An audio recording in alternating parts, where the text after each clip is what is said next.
Bismillahirrahmanirrahim. Dear students, Assalamu alaikum.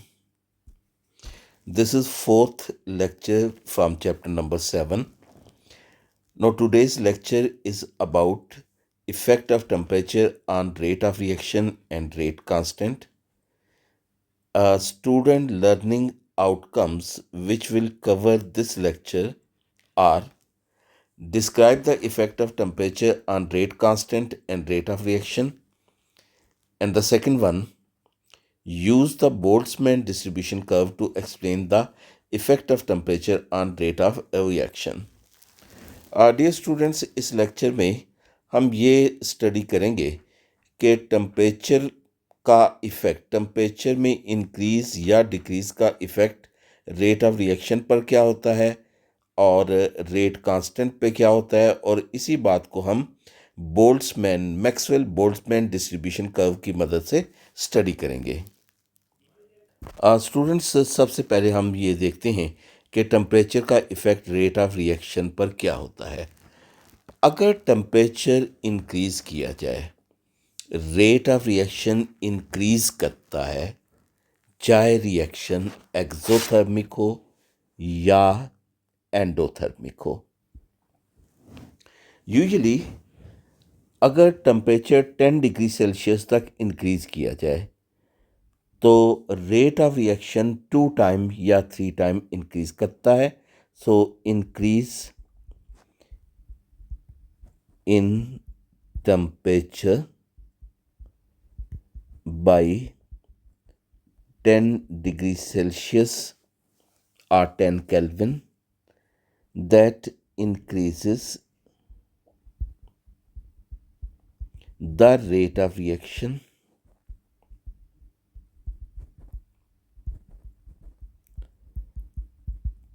two times or 3 times.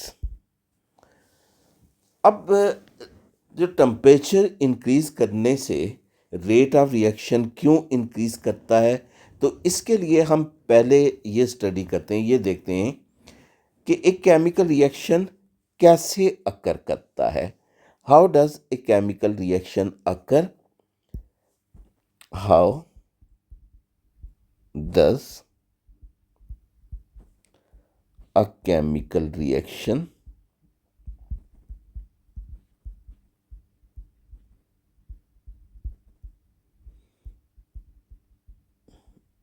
occur? A chemical reaction occurs as a result of collisions between the molecules of reactants. Reactant के molecule जो हैं ये एक दूसरे के साथ collide करते हैं। तो फर्ज कीजिएगा कि ये एक रिएक्शन है in which the molecule A B that react with an other substance which is CD. एक केमिकल रिएक्शन कब अकर करेगा? रिएक्शन अकर करेगा व्हेन दीज गैसेस मॉलिक्यूल, ये गैस स्टेट में है, तो ये मॉलिक्यूल एक दूसरे के साथ जो है ये यूं कोलाइड करेंगे। This is molecule A B and this is molecule CD. This is collision. As a result of this collision, what will happen?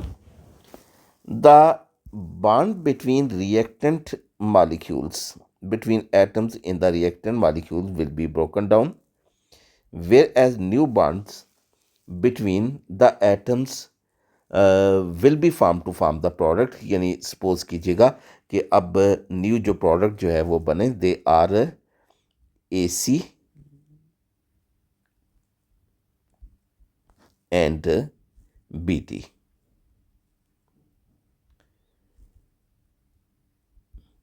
ये फर्ज कीजिए कि ये केमिकल रिएक्शन है। This chemical reaction as result of the collisions between the molecules of reactants. जिन मॉलिक्यूल जब एक दूसरे के साथ कोलाइड करेंगे कोलिजन के नतीजे में वो प्रोडक्ट में चेंज हो जाएंगे, but all the collisions do not result in the formation of product. सिर्फ एस सिर्फ जो है वो कुछ कोलिजन के नतीजे में, एक सर्टेन कोलिजन के नतीजे में रिएक्टेंट प्रोडक्ट में कन्वर्ट होंगे, और उन कोलिजन्स को जिनके नतीजे में रिएक्टेंट प्रोडक्ट में कन्वर्ट होते हैं they are known as the effective collisions. Effective collision, ये हम थोड़ा सा कोलिजन थ्योरी के मतलब हम इसमें से पढ़ रहे हैं कि अब ये कोलिजन जब इफेक्टिव होगा तो उसके नतीजे में रिएक्टेंट प्रोडक्ट में कन्वर्ट होंगे। अगर जो है वो कोलिजन इफेक्टिव नहीं होंगे, इनइफेक्टिव होंगे, तो ऐसी सूरत में रिएक्टेंट प्रोडक्ट में चेंज नहीं होंगे। अब हम देखते हैं कि जो कोलिजन है ये कब जो है वो इफेक्टिव होगा, कब इनइफेक्टिव होगा। तो इफेक्टिव कोलिजन के लिए हमारे पास जो है वो दो कंडीशंस हैं। पहली कंडीशन जो है वो ये है कि reactant molecule must have the energy at least equal to the energy of activation. उनकी एनर्जी जो है, energy of reactant molecules, of reactant molecules must have at least equal to the energy of activation or greater than energy of activation। ये वो energy है जो reactant को product में convert करने के लिए चाहिए। अगर मॉलिक्यूल की एनर्जी इससे कम है तो फिर वो प्रोडक्ट में कन्वर्ट नहीं होंगे, कोलिजन इफेक्टिव नहीं होगा। और secondly they must be properly oriented to each other। The second condition is the proper orientation of molecules at the time of collision। अब प्रॉपर ओरिएंटेशन से क्या मुराद है?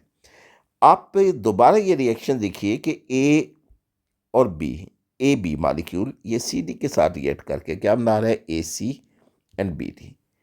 जो नया बॉन्ड बनना है वो ए और सी के दरमियान बनना है, बी और डी के दरमियान बनना है।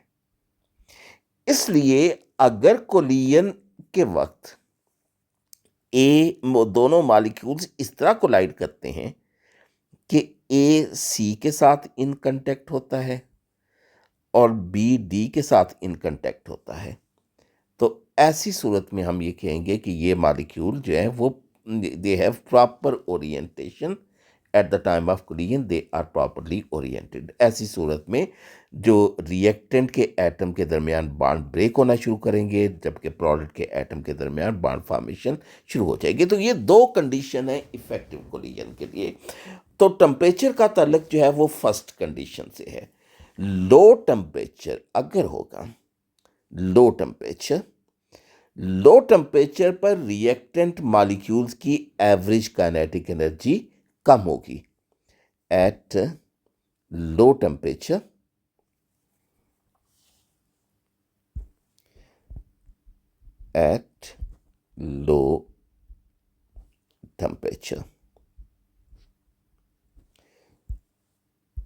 what will happen? Number one, they have low average kinetic energy.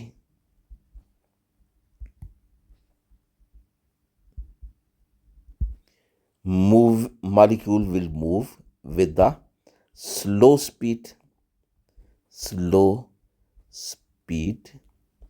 of the molecules, and at this low temperature less number of molecules have their energy equal to the energy of activation. Less number of molecules have their energy equal to energy of activation. So there will be less number of collisions. There will be less number of collision, यानी collision frequency कम होगी। and there will also be less number of effective collisions. There will be less number of effective collisions, और इसके नतीजे में क्या होगा? There will be a slow rate of reaction. Slow rate of reaction. लेकिन जब temperature increase कर दिया जाता है, what happens at high temperature? At high temperature, यानी जब टेम्परेचर इंक्रीज कर दिया जाता है तो क्या होगा? Average kinetic energy of reactant molecule is increased. Average kinetic energy of molecules becomes greater. Molecules की एनर्जी कम होगी. Speed of molecule increases. Speed of molecules increases. Now greater number of molecule will have their energy equal or greater than energy of activation. यानी number of molecules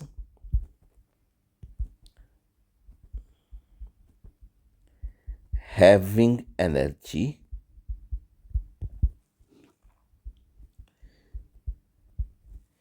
equal or greater than energy of activation increases. अब ज्यादा molecule जो हैं उनकी energy of activation के equal या ज्यादा होगी तो क्या होगा? Number of effective collision increases. Number of effective collisions increase, और इसका नतीजा जो है वो क्या होगा? Rate of reaction will become greater या rate of reaction will be increased. Rate of reaction is increased. तो इस तरह टेम्परेचर इंक्रीज करने से मॉलिक्यूल्स की एवरेज काइनेटिक एनर्जी बढ़ती है, एनर्जी ऑफ एक्टिवेशन बढ़ती है.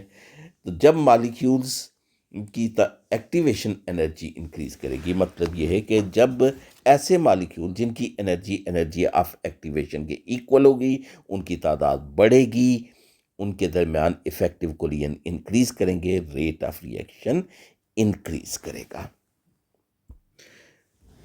जी स्टूडेंट्स, अब हम देखते हैं कि मैक्सवेल बोल्ट्जमैन डिस्ट्रीब्यूशन कर्व क्या होती है और इसकी मदद से हम किसी रिएक्शन के रेट पर टेम्परेचर के इफ़ेक्ट को कैसे डिस्क्राइब करते हैं.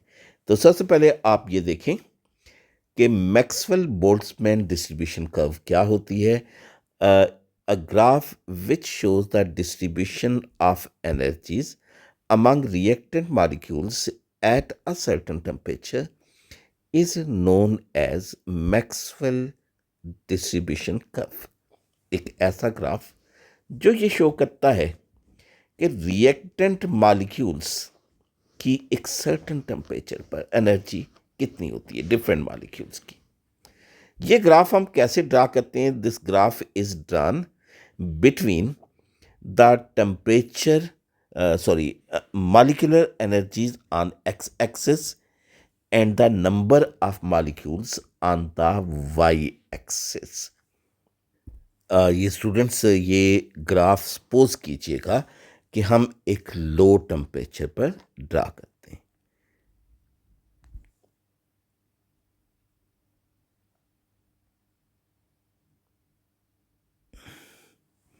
ये लो टेम्परेचर पर ग्राफ हमने ये ड्रा किया.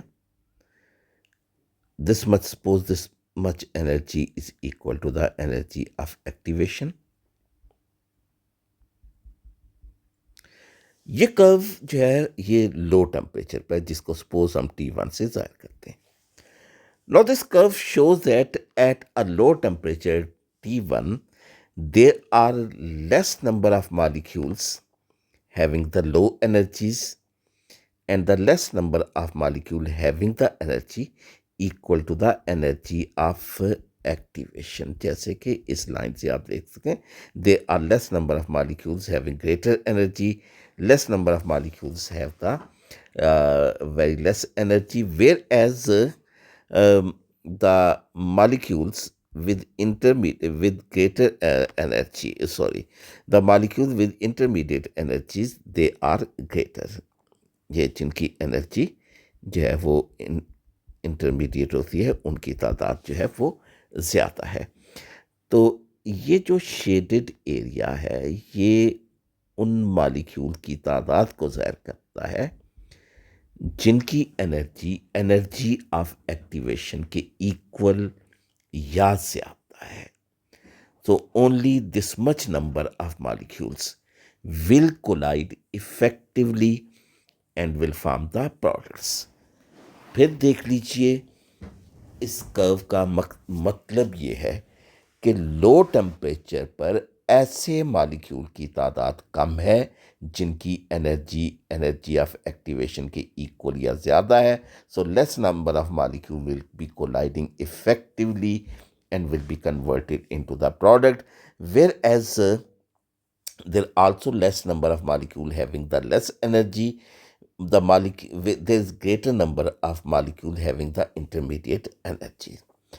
अगर टेम्परेचर इंक्रीज कर दिया जाए तो अब जो है वो क्या होगा, हाई टेम्परेचर पर हम अगर इसी रिएक्शन के लिए जो है वो बोल्ट्जमैन कर्व ड्रा करें तो अब हम देखते हैं कि ये हमारे पास कर्व जो है वो कैसे हासिल होगी.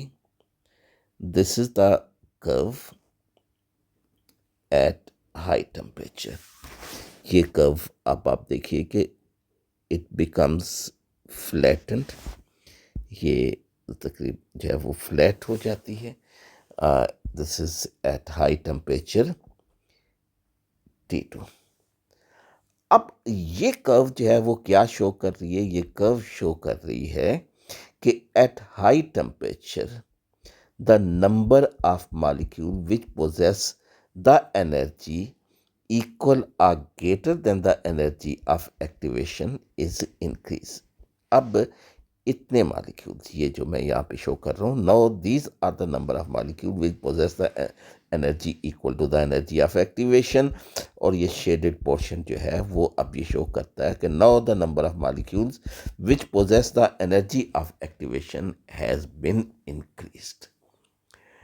तो जब नंबर ऑफ मॉलिक्यूल जो हैं जिसको शेडेड एरिया से शो किया गया है जिनकी एनर्जी ऑफ एक्टिवेशन की इक्वल है, ये जब इंक्रीज करके तो रेट ऑफ रिएक्शन भी इंक्रीज हो जाएगा. Now the greater number of molecule will collide effectively and will form the product. तो इस तरह ये मैक्सवेल बोल्ट्जमैन कर्व ये शो करती है कि टेम्परेचर इंक्रीज करने से जो है वो हाई एनर्जी मॉलिक्यूल की तादाद बढ़ जाती है जिसकी वजह से रेट ऑफ रिएक्शन इंक्रीज करता है. आज स्टूडेंट्स अब हम देखते हैं कि टेम्परेचर का इफेक्ट रेट कांस्टेंट पर क्या होता है. रेट कांस्टेंट पर टेम्परेचर का इफेक्ट अरेनियस नामी साइंटिस्ट ने स्टडी किया था and this effect is shown by an equation which is known as the Arrhenius equation.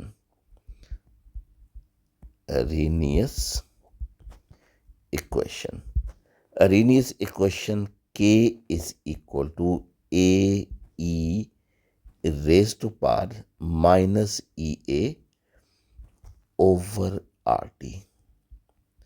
इसमें K जो है ये क्या है, K is the rate constant. It is rate constant. A is a constant known as Arrhenius constant. Arrhenius constant. Arrhenius constant ये किस बात पे डिपेंड करता है? It depends upon the frequency of collision पर. Frequency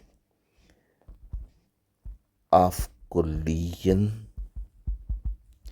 and orientation of molecule पर. Orientation पर depend करेगा. EA is the energy of activation. Energy of activation. R is the gas constant,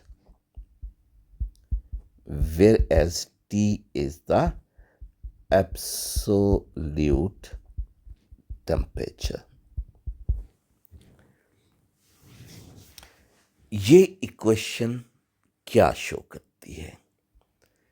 ये इक्वेशन ये शो कर रही है कि rate constant K is directly proportional to absolute temperature, number one. And secondly, rate constant is inversely proportional to energy of activation. अगर temperature ज़्यादा होगा, rate constant भी इंक्रीज कर जाएगा.